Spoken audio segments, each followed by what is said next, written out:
Apa yang ada di benak Bapak dan Ibu pendidik ketika mendengar pengelolaan kinerja? Cuma menambah beban administrasi, formalitas saja, dan kurang ada manfaatnya untuk murid. Itu dulu. Ternyata, pengelolaan kinerja yang direncanakan dan dilaksanakan dengan maksimal bisa memberikan dampak baik terhadap peningkatan kualitas pembelajaran murid loh. Namun, apa mungkin? Sangat mungkin. Dengan transformasi pengelolaan kinerja dari Kemendikbudristek, kini prosesnya jadi lebih ringkas, relevan, dan bermakna. Sehingga kepala sekolah bisa fokus untuk meningkatkan kualitas pembelajaran di satuan pendidikan. Dalam video ini, Bapak dan Ibu kepala sekolah dapat mengikuti langkah-langkah pengelolaan kinerja di platform Merdeka Mengajar, yang tidak hanya memangkas beban administrasi kepala sekolah, tapi juga lebih berdampak pada peningkatan kualitas pembelajaran di kelas. Ada 3 tahap pengelolaan kinerja di PMM: perencanaan, pelaksanaan, dan penilaian kinerja. Ketiga tahapan ini akan terus dilakukan setiap semester.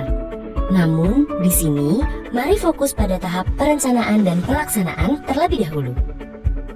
Pada tahap perencanaan kinerja kepala sekolah, Anda akan melihat bagaimana caranya memeriksa dan menyetujui rencana kinerja guru dengan cara yang lebih ringkas dan relevan sehingga bisa lebih berdampak pada kualitas pembelajaran. Untuk itu, mari simak caranya.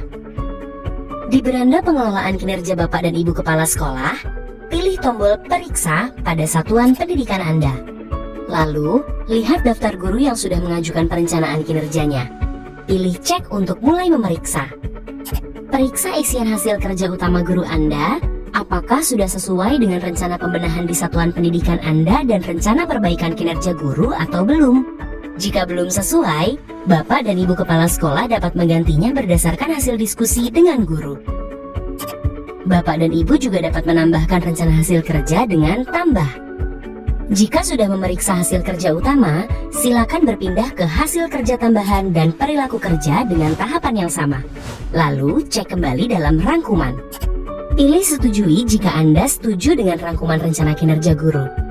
Bapak dan Ibu, mohon dicatat bahwa hasil perencanaan kinerja ini tidak dapat diubah. Jika Anda sudah merasa mantap, setujui untuk mengkonfirmasi. Selesai deh. Sekarang waktunya Bapak dan Ibu kepala sekolah menyimak langkah-langkah pelaksanaan pengelolaan kinerja. Berikut langkah-langkahnya.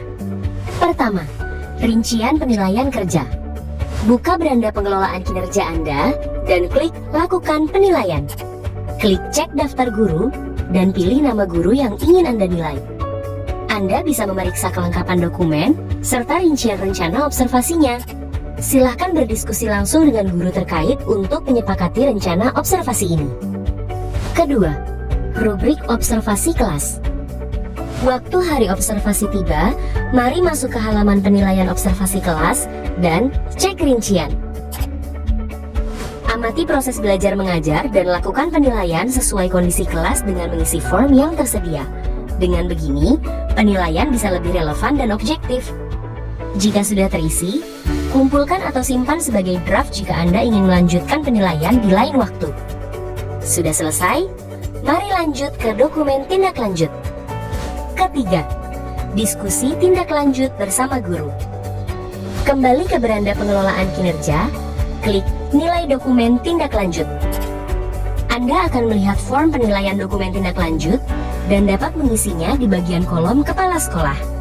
Pastikan Anda berdiskusi dengan guru agar guru bisa memberikan tanggapannya dan form yang diisi menjadi kesepakatan bersama. Mari cek ulang. Jika sudah yakin, silakan kumpulkan. Keempat, refleksi tindak lanjut. Anda bisa masuk ke bagian tindak lanjut observasi. Di sini, Anda perlu memantau progres tindak lanjut guru dan menilai dokumen refleksi tindak lanjutnya. Jangan lupa berdiskusi dengan guru mengenai refleksinya ya, agar bisa menyepakati peningkatan. Jika sudah, silakan klik nilai dokumen refleksi tindak lanjut. Kelima dan terakhir, pengumpulan dokumen KOSP dan kehadiran kelas di satuan pendidikan. Setelah tahapan observasi selesai, jangan lupa untuk mengunggah dokumen ke KOSP, dan kehadiran satuan pendidikan dari gawai Anda. Cukup gunakan dokumen yang tersedia di satuan pendidikan Anda. Yang penting, pastikan Anda mengunggah dokumen sebelum periode SKP berakhir. Jika sudah semua, selamat! Akhirnya, pelaksanaan pengelolaan kinerja untuk Bapak dan Ibu Kepala Sekolah selesai. Itu dia langkah-langkah perencanaan dan pelaksanaan pengelolaan kinerja di PMM. Nantikan juga video tutorial selanjutnya yang terfokus pada tahap penilaian. Dengan ini, harapannya, pengelolaan kinerja bukan hanya jadi lebih ringan, tapi juga jadi lebih bermakna bagi pembelajaran murid. Semoga dengan proses yang lebih ringkas dan relevan, guru dan kepala sekolah bisa fokus meningkatkan kualitas pembelajaran di satuan pendidikan masing-masing. Punya pertanyaan tentang pengelolaan kinerja? Jangan khawatir, Anda dapat mengakses pusat informasi melalui tautan berikut. Mari bergotong royong tingkatkan kualitas pembelajaran dengan pengelolaan kinerja bersama platform Merdeka Mengajar.